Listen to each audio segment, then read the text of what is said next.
Nous voulons faire un pas pour l'humanité et nous devons décider de la bonne approche. Mais que voyons-nous tout d'abord? Tout d'abord, nous voyons la souffrance du monde, l'humanité souffre, et très souvent à cause des hommes.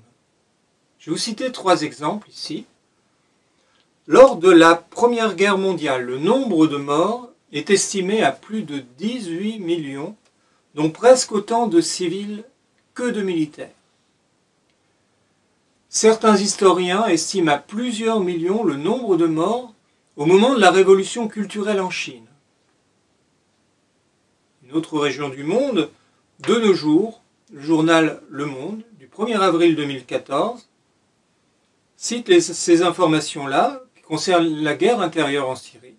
150 000 personnes tuées, dont 7 985 enfants. Plus d'un demi-million de blessés et plus de 9 millions de personnes déplacées. Voici donc 3 exemples qui concernent des souffrances imposées à l'homme, infligées à l'homme par l'homme, et ça, durant des guerres.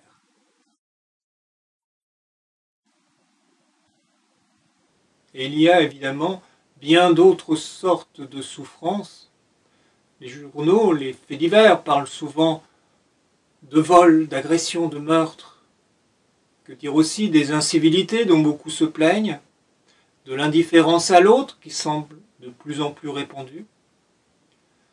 Que dire des pressions, des harcèlements qui semblent de plus en plus fréquents, en particulier au travail. Alors tout cela crée beaucoup de souffrance. Et cette souffrance s'entretient, elle se reproduit. Par exemple, si un employé de commerce est malmené dans son travail, il peut avoir tendance à être impatient, voire agressif avec les personnes qui viennent le voir.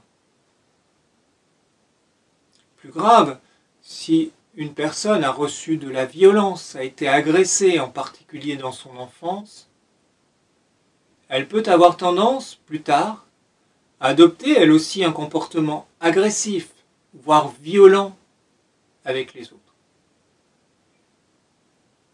Alors tout cela crée un climat, une atmosphère extrêmement pesante, extrêmement dure, dans laquelle tout le monde est sur ses gardes.